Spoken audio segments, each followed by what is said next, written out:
हमर छत्तीसगढ़ आप देख रहे हैं, आपके साथ मैं हूं पुनीत। छत्तीसगढ़ में कोरोना का ग्राफ तेजी से बढ़ता जा रहा है। रोजाना प्रदेश के अलग अलग जिलों से नए संक्रमितों की पुष्टि हो रही है और मौत के आंकड़ों में भी तेजी से इजाफा हो रहा है। इस बीच स्वास्थ्य विभाग ने अपडेटेड मेडिकल बुलेटिन जारी कर प्रदेश में कोरोना की स्थिति को लेकर जानकारी दी है। प्रदेश में एक बार फिर से कोरोना का ब्लास्ट हुआ और 24 घंटे में 808 नए केस मिले, जबकि 8 लोगों की मौत भी हो गई। प्रदेश में अब कोरोना संक्रमितों का आंकड़ा 17,000 के करीब हो चुका है।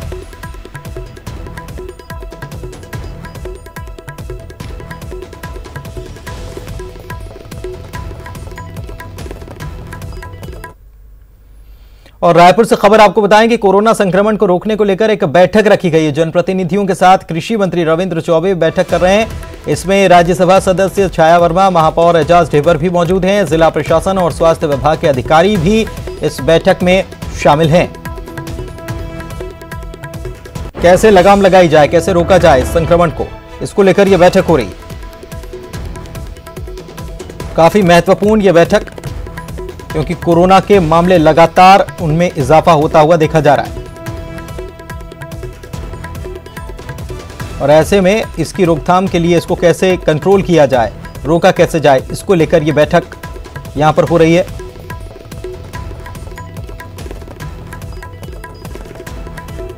राघवेंद्र हमारे सहयोगी हमारे साथ है, इसी खबर पर लाइव जुड़े हुए हैं, उनसे बात करते हैं। राघवेंद्र, एक तरफ मामले लगातार बढ़ते हुए और अब तो 808, जो कि इसके पहले इतने मामले अभी तक सामने नहीं आए थे, ये बड़ा रिकॉर्ड अपने आप में हो गया।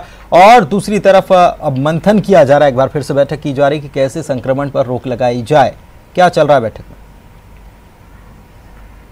देखिए, जिस तरीके से आंकड़े लगातार बढ़ रहे हैं वो चिंता जताने वाले हैं। और जो हाल में 24 घंटों के अंदर जो 808 मरीज नए निकलकर सामने आए हैं, तो इससे कहीं ना कहीं प्रशासन के माथे पर चिंता की लकीरें उभर गई हैं। वहीं सरकार के भी माथे पर चिंता की लकीरें हैं। यही वजह है कि आपात तरीके से एक बैठक की जा रही है, जिसमें जनप्रतिनिधि जो हैं वो शामिल हैं। इसके अलावा अधिकारी शामिल है। इस बैठक में रविंद्र चौबे के अलावा जो है नगरीय प्रशासन मंत्री शिव डहरिया, साथ ही जो है कुलदीप जुनेजा, विकास उपाध्याय, छाया वर्मा, एजाज ढेबर जैसे जनप्रतिनिधि जो कि राजधानी के हैं वो लोग शामिल हैं। इसके अलावा जो अधिकारी हैं वो सभी शामिल हैं।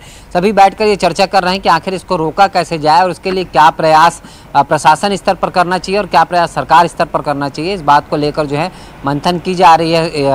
रविंद्र चौबे का साफ तौर पर कहना है कि इसको रोकने के लिए ठोस कदम सरकार की ओर से उठाए जा रहे हैं, लेकिन फिर भी कैसे कंट्रोल किया जाए, इस बात को लेकर जो है चर्चा हो रही है। और अधिकारियों से भी फीडबैक लिया जाएगा कि आखिर किस तरह से इस कोरोना संक्रमण को रोका जाए, उस पर लगाम कसी जा सके। तो ये इसको लेकर मंथन जो है बैठक में चल रही है। जी, बैठक में मंथन चल रहा है। और दूसरी तरफ लगातार जिस तरीके से मामले बढ़ते जा रहे हैं, ये भी जरूरी है कि अब जांच में तेजी लाई जाए, टेस्टिंग में तेजी लाई जाए। साथ में यह भी जरूरी है कि बिस्तरों की संख्या क्या पर्याप्त है, बिस्तरों की संख्या, या पहले से इतनी व्यवस्था कर ली गई, क्योंकि 800 मतलब करीब ये 1000 के आसपास ये आंकड़ा पहुंचता जा रहा है। 500 से बढ़कर अब ये 800 हो गया। कल को हो सकता है कि ये आंकड़े में और इजाफा हो जाए, क्योंकि संक्रमण तेजी से फैल रहा है। बिस्तरों की संख्या कैसे बढ़ाई जाएगी?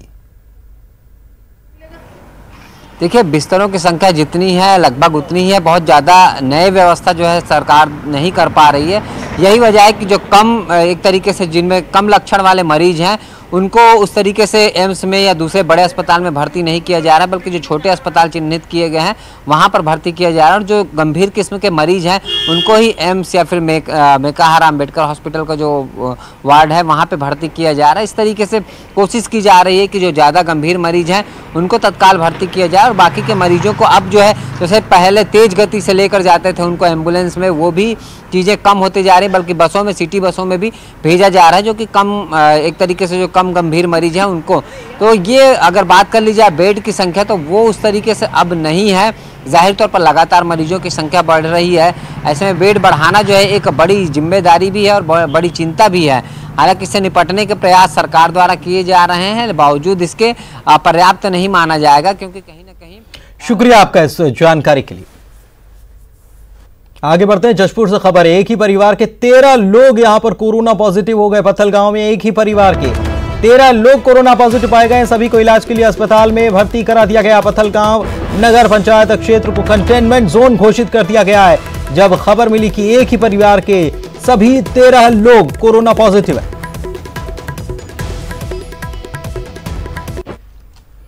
और इधर कांकेर से खबर आपको बताएं, होम आइसोलेशन में गुंडरदेही के विधायक गए हैं। सरपंच संघ के कार्यक्रम में दरअसल ये शामिल हुए थे और यहां महिला सरपंच की रिपोर्ट कोरोना पॉजिटिव आई है, जिसके बाद प्रशासन ने विधायक के संपर्क में आए लोगों को भी जांच कराने के लिए कहा है और सभी को होम आइसोलेशन में भेज दिया गया है।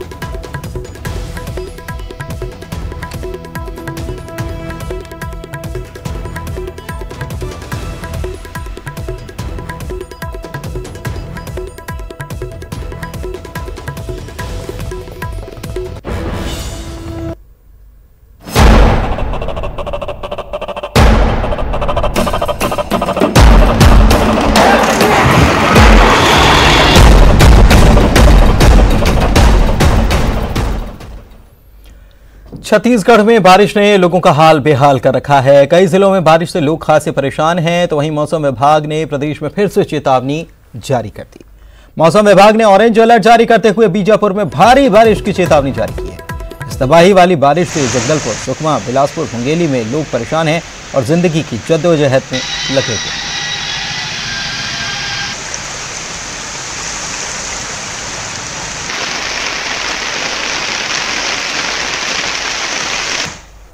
मुंगेली के पथरिया में बाढ़ में फंसे 23 लोगों को रेस्क्यू कर बाहर निकाल लिया गया है।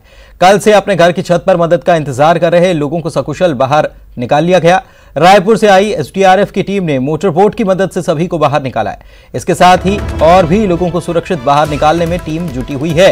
अमोरा गांव में कल मनियारी नदी का पानी घुसने के बाद बाढ़ के हालात हो गए। इसके बाद से बाढ़ में फंसे लोगों को बाहर निकालने का प्रयास किया जा रहा है, लेकिन जिला प्रशासन की तैयारी कमजोर है और बोट के लिए रायपुर की टीम का इंतजार करना पड़ा।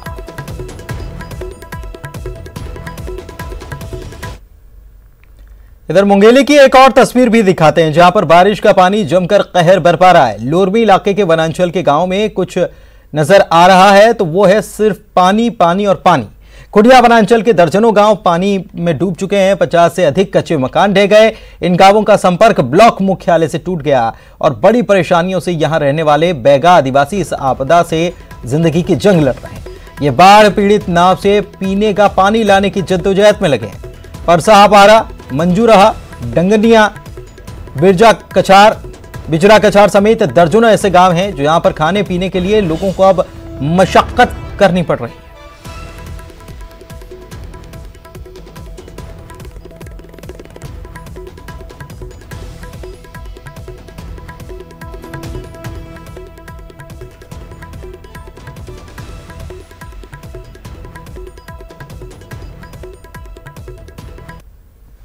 और इधर रायपुर से खबर आपको बता दें कि मौसम विभाग ने एक बार फिर से अलर्ट जारी किया है और ये ऑरेंज लेवल का अलर्ट है। 4 संभागों में भारी बारिश की चेतावनी दी गई है। कौन कौन से हैं? बीजापुर, सुकमा, दंतेवाड़ा, यहां पर भारी बारिश की चेतावनी जारी की गई है। 20 अगस्त को रायपुर, बिलासपुर, दुर्ग में भी भारी बारिश को लेकर अलर्ट जारी किया गया। तो पहले येलो कैटेगरी का अलर्ट था, लेकिन अब ये ऑरेंज कैटेगरी में बदल गया और कई जिलों में भारी बारिश हो सकती है। इसके पहले से लगातार बारिश जो हो रही है उसकी वजह से सैलाब पहले ही उमड़ा हुआ, सड़क पर सैलाब हो गया, लेकिन इसके बाद अब और भी मौसम जो है वो अभी ठीक नहीं होने वाला। मॉनसून जो है वो ज्यादा सक्रिय है, द्रोणिका यही बनी हुई है। इस वजह से ये जो बारिश है वो रुक नहीं रही है। अभी फिर से मौसम विभाग की तरफ से ये अलर्ट जारी किया गया। ऑरेंज लेवल का ये अलर्ट है और भारी बारिश की चेतावनी इसमें दी गई है। बीजापुर में भी आफत की बारिश जारी है। बीजापुर में अब तक काफी बारिश हो चुकी है और बताया जा रहा है कि प्रदेश में सबसे ज्यादा बारिश बीजापुर में ही दर्ज की गई है।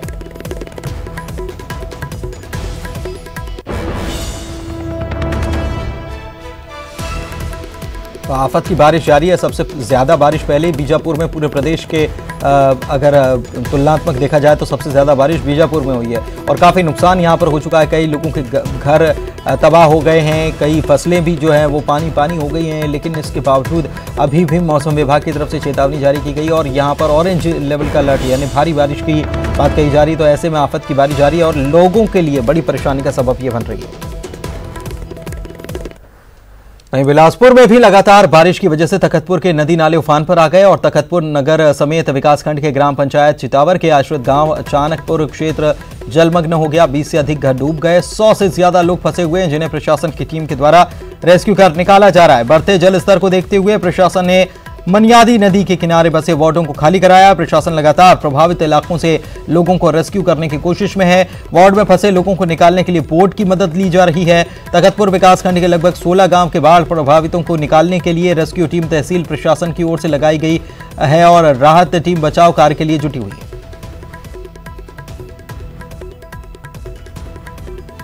मुंगेली का रुख कर लेते हैं। प्रशांत हमारे सहयोगी हमारे साथ जुड़े हुए हैं। मुंगेली वही जगह जहां पर मनियारी नदी उफान पर और इसकी वजह से 25 लोग फंस गए थे। अब वहां पर क्या हालात है? हालांकि खबर यह है कि बोट की मदद से निकाल लिया गया, लेकिन यहां पर इंतजाम भी नाकाफी थे। प्रशांत, अब क्या स्थिति है? क्या कुछ और लोग और भी फंसे हुए हैं?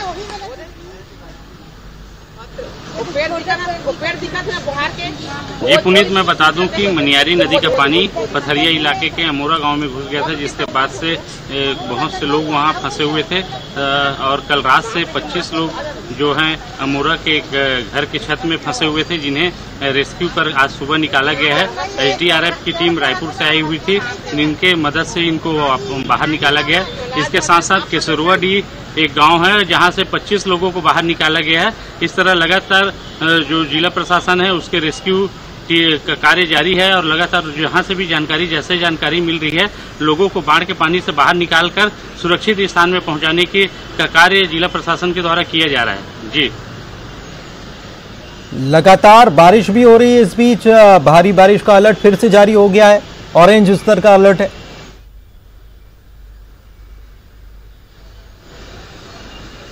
जी, मैं बता दूं कि आज बारिश जो है कम हुई है। दूसरे 2 दिनों की अपेक्षा आज बारिश कम हुई है, लेकिन वनांचल इलाके में और ऊपरी इलाकों में यदि बारिश होती है तो उसका सीधा असर मनियारी नदी पर पड़ रहा है। और आगर नदी कल उफान पर थी, तो जिससे कहा जा सकता है कि ऊपरी इलाकों में होने वाली बारिश से इन नदियों का जल स्तर बढ़ रहा है, जिससे नदियां उफान में हैं और लोगों के काफी परेशानियों का सामना इस बारिश के कारण करना पड़ रहा है और जनजीवन जो है अस्त व्यस्त है। जी, शुक्रिया आपका इस जानकारी के लिए। तो जनजीवन बुरी तरह से अस्त व्यस्त हुआ है, भारी बारिश का लोगों को सामना करना पड़ रहा है और खासतौर पर पहाड़ी इलाके जो है, वहां पहाड़ी नदियां जो हैं वो तेजी से पानी बहता हुआ आता है और वो जब जमीन पर आ जाता है तो वो भारी परेशानी का सबब बन जाता है। और वक्त यहां पर ब्रेक का हो चला है, जल्द लौटेंगे कुछ और खबरों को लेकर। आप बने रहिए हमारे साथ।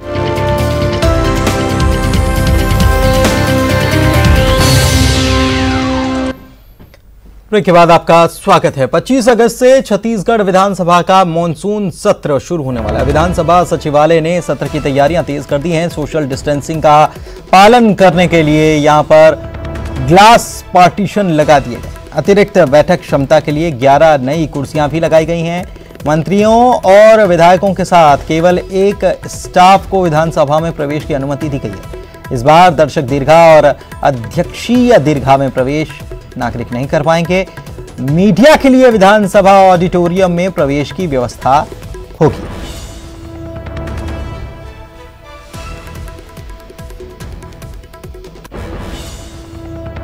विधानसभा का मानसून सत्र शुरू होने वाला है, लेकिन कोरोना के चलते इस बार विधानसभा के मानसून सत्र में कुछ नई चीजें दिखाई देंगी, नए बदलाव दिखाई देंगे जो पहले कभी नहीं हुआ। हमारे साथ विधानसभा के प्रमुख सचिव चंद्रशेखर गंगराने मौजूद हैं, उनसे बात करते हैं कि इस बार किस तरह की व्यवस्था की जाएगी। तमाम तरह के जो इतिहास है, जो परंपराएं हैं वो टूटी है, विधानसभा की परंपराएं भी क्या टूटेंगी?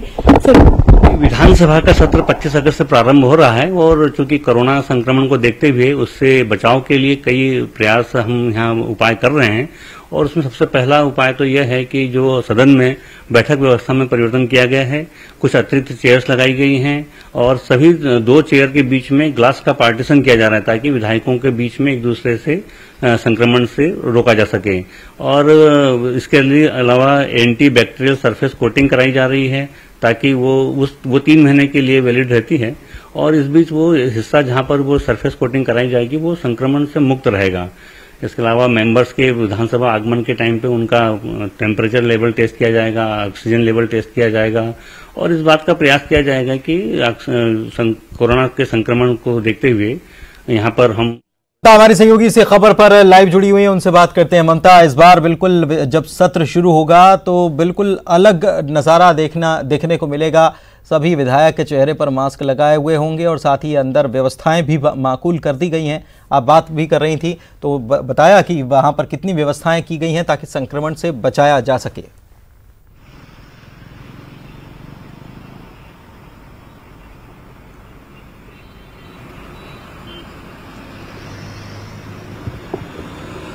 बिल्कुल, देखिए जो विधानसभा का सत्र शुरू होगा इस बार मानसून सत्र, तो इस बार जो व्यवस्थाएं होंगी, सालों की जो परंपराएं हैं वो जो व्यवस्था है वो टूटेगी। इस बार जैसे ही तमाम लोग जो विधानसभा के सदस्य हैं वो जैसे ही एंट्री गेट से जाएंगे उनका टेम्परेचर लिया जाएगा और उसके साथ ही अगर हम बात करें तो ऐसा कोई भी अगर लक्षण मिलेगा, खुद जो स्पीकर चरणदास महंत ने कहा कि कोई भी अगर लक्षण पाया गया है वो तो उन्हें एंट्री नहीं मिलेगी। दूसरी बात ये है कि जो ग्लास कोटिंग की गई है, ग्लास लगाए गए हैं, यानी कि आपस में जो चर्चा हो जाती थी आसानी से पास बैठ के, वो नहीं हो पाएगी और इन्फेक्शन का ताकि खतरा रोका जा सके। अतिरिक्त 11 कुर्सियां लगाई गई है। इसके साथ ही अगर बात करें जहां पर सेक्रेटरी बैठते थे विभागों के, वहां पर क्रॉस के निशान लगाए गए कुर्सियों पे, जहां वो इसलिए कि इस कुर्सी पे आप नहीं बैठ पाएंगे। सोशल डिस्टेंसिंग का प्रॉपर पालन कराया जाएगा। तमाम जो मंत्री विधायक हैं उनके जो पीएसओ का पूरा तामझाम जो रहता है, एक तरह से जो सिक्योरिटी रहती थी, वो सारे के सारे पहले एंट्री करते थे। लेकिन अभी अगर हम बात करें तो केवल एक जो स्टाफ है वो भीतर जाएगा, साथ में रहेगा और कोशिश यही रहेगी कि बाकी लोगों से उसका इंटरेक्शन न हो। अगर हम बात करें मीडिया के लिए तो मीडिया से सिर्फ एक सदस्य जो है, किसी भी मीडिया का एक सदस्य ही वहां पर जो 25 से लेकर 28 तक कवरेज होगा वहां पर सिर्फ उन्हीं को अनुमति दी जाएगी। इसके साथ ही अगर हम बात करें तो मास्क सभी को लगाना पड़ेगा। और दूसरी बात है, एंटी बैक्टीरियल कोटिंग की गई है। खुद मुख्यमंत्री भूपेश बघेल के केबिन से आज ये कोटिंग शुरू हुई है। उसके बाद में सब दूर ये जो कोटिंग है वो की जाएगी और करीबन 6 महीने तक के, जिस तरह से विधानसभा के प्रमुख सचिव चंद्रशेखर गंगराड़े बता रहे थे, इसका असर रहेगा। संक्रमण का खतरा जो है वो 3 महीने तक इसका असर रहता है। शुक्रिया ममता आपका इस जानकारी की।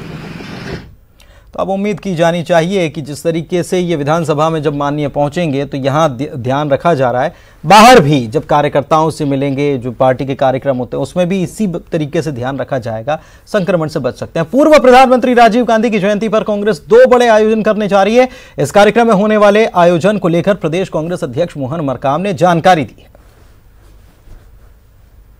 30 अगस्त को कांग्रेस के जो 22 जिले हैं वहां पर जो जिला कांग्रेस भवन है उनका शिलान्यास होगा और इसके साथ ही अगर हम बात करें तो जो राशि बची हुई है किसानों के जो खाते में डालना है किसान न्याय योजना की, वो राशि भी डाली जाएगी।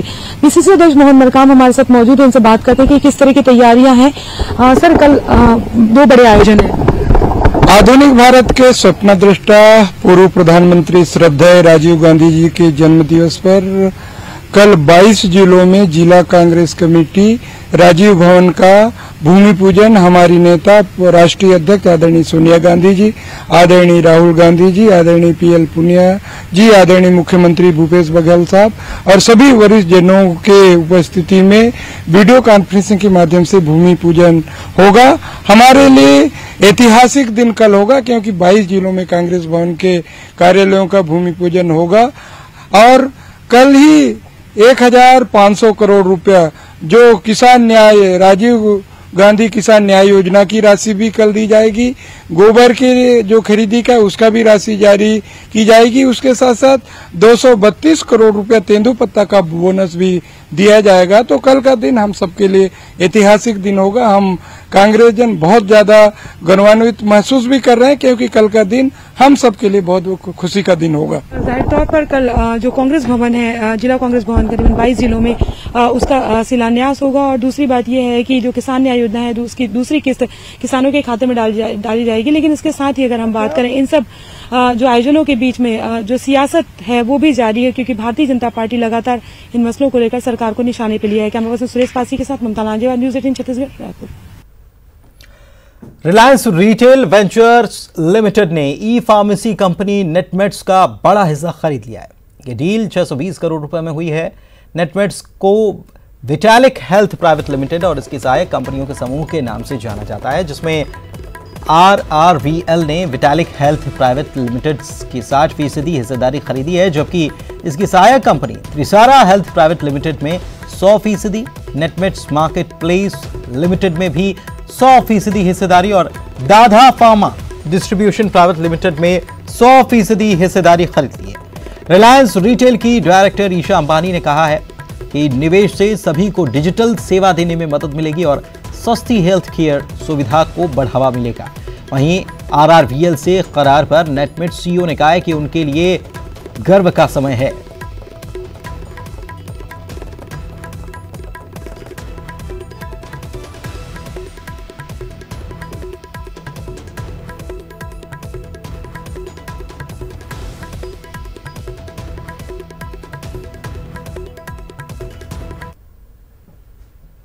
और इसी के साथ इस बुलेटिन में इतना ही।